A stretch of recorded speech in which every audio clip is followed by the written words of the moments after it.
Hello G.I. Joe fans. Today we're taking a look at the 1989 G.I. Joe Arctic Blast vehicle.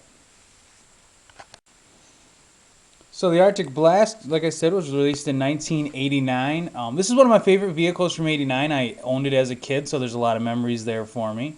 It's a great little one-man vehicle. Take a look at the box front here. The Arctic Blast here is in action as all the toys usually are on the box. We have WINDCHILL, the driver, driving away and shooting the weapons on the vehicle. We have Stalker shooting away with one of the back guns, and then Scoop in the background shooting his gun.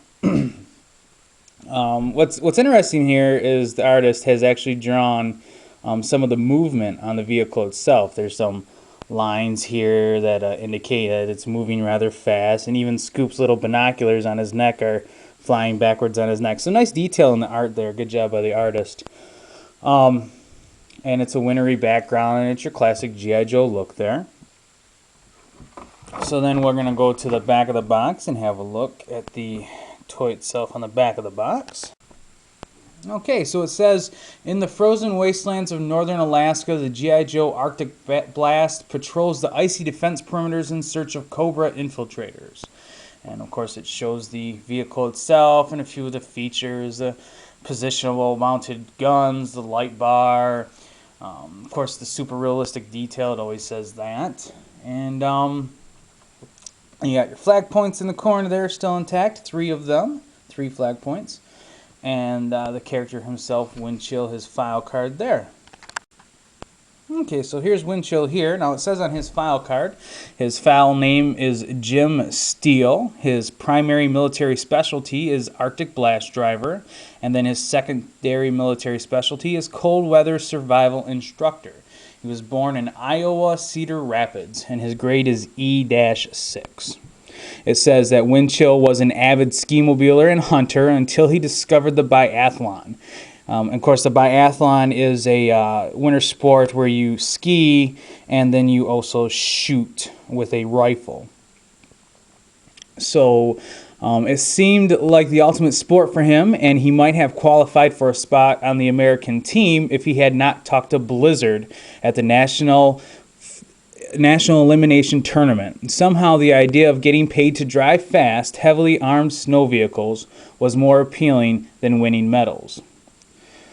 And then it says, driving any sort of high-speed vehicle on snow and ice takes a lot more than maintaining the controls. The driver must be able to quickly spot immovable objects buried underneath loose powder, thin ice, or the way the wind can fill a crevice with soft snow. WINDCHILL can read nature's elements like a book, and that gives him the edge he needs to win in a winter battle. So essentially, Mr. Jim Steele is a outdoor enthusiast, but more importantly, he's a winter enthusiast. He loves winter sports and winter activities, you can tell. Snowmobiling, which is a fast little vehicle, and he loves to hunt, which is very important for a biathlete to be able to shoot a rifle. Yeah, the biathlon is you know, you ski a certain amount of distance and then you shoot off these targets, and you have to be able to do it stationary and while moving, if I'm not mistaken.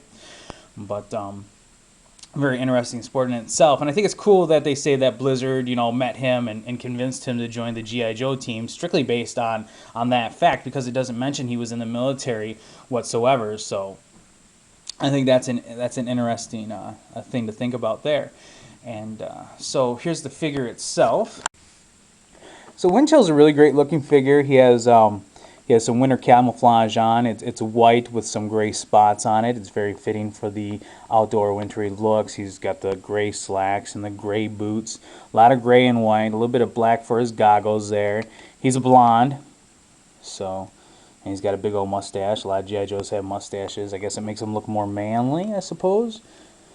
Nice detail. Even his pants have like little flaps on the side, so you can tell they're kind of loose, maybe insulated a bit. So that's a nice look for him. And he's got a couple great accessories with him, which is always cool when your vehicle driver has some great accessories. And this is no exception. He comes with 2 skis and a rifle. So essentially the same equipment that a biathlete would have. Now the skis fit on his feet rather nicely. They're good and snug. They don't fall off too easily. And then we'll throw his rifle on his hand here.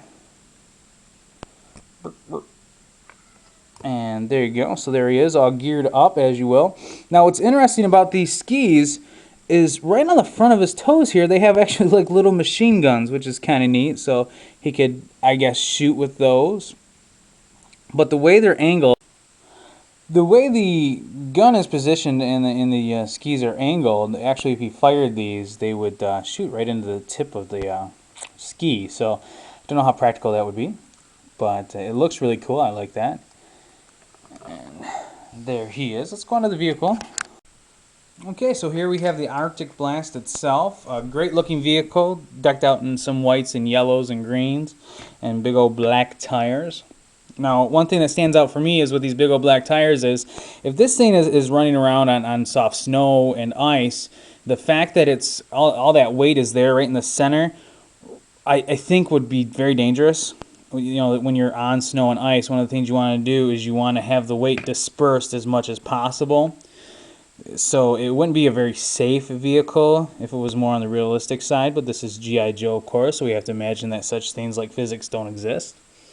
And so, besides that, it's actually a really cool looking vehicle. It has some big treads on it. I mean, these are like soccer shoe treads on there, and it actually rolls pretty good when you roll it. Those move. Those things stick. So that's pretty cool. The front doesn't have any wheels. It's a sled kind of look to it there.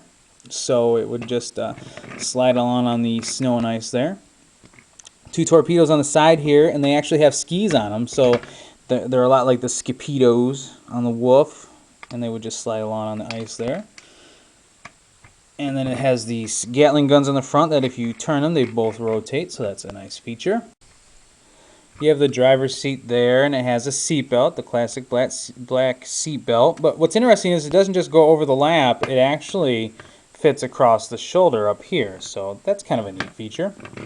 And then we go into the back here, and it'll fit two other extra G.I. Joes, one here and one here, one to man each gun. And then there's some nice little detail here where the engine is, so you can see the engine kind of exposed there. Again, if this was an outdoor wintry vehicle, you get a lot of snow on that engine, probably wouldn't be a good idea. But, you know, realism goes out the door, of course.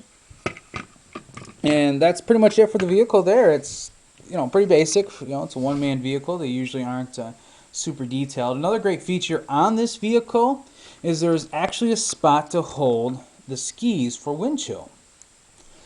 Right in here, if I can get it to look there, right in here there's a nice big empty spot, and what that's for is to take your skis and just kind of, if I can get it to do it, it's kind of hard for my fingers to get in there.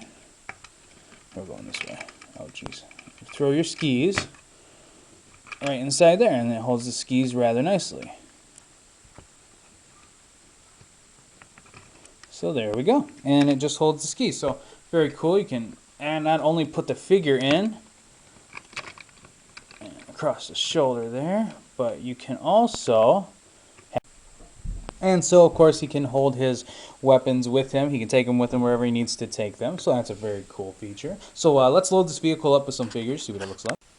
Okay, here it is all loaded up. I've got Blizzard and Stalker in there, and each one manning a gun. Now, on the box itself, they actually show Stalker on the inside here, shooting this way, which you could do.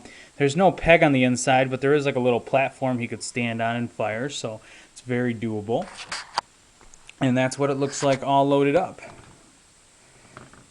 Not too shabby. It does put a little bit of heavy weight on the back here, so you'll see that it doesn't want to sit on its front skis. It actually wants to seesaw back here, so that's one of the problems you might run into if you display this, that it will be kind of up on an angle, which, you know, really in a way kind of gives it a sense of motion there, like it's taking off and it's kind of come up off the skis a bit. So, and there we have the 1989 G.I. Joe Arctic Blast. Now you know, and knowing is half the battle.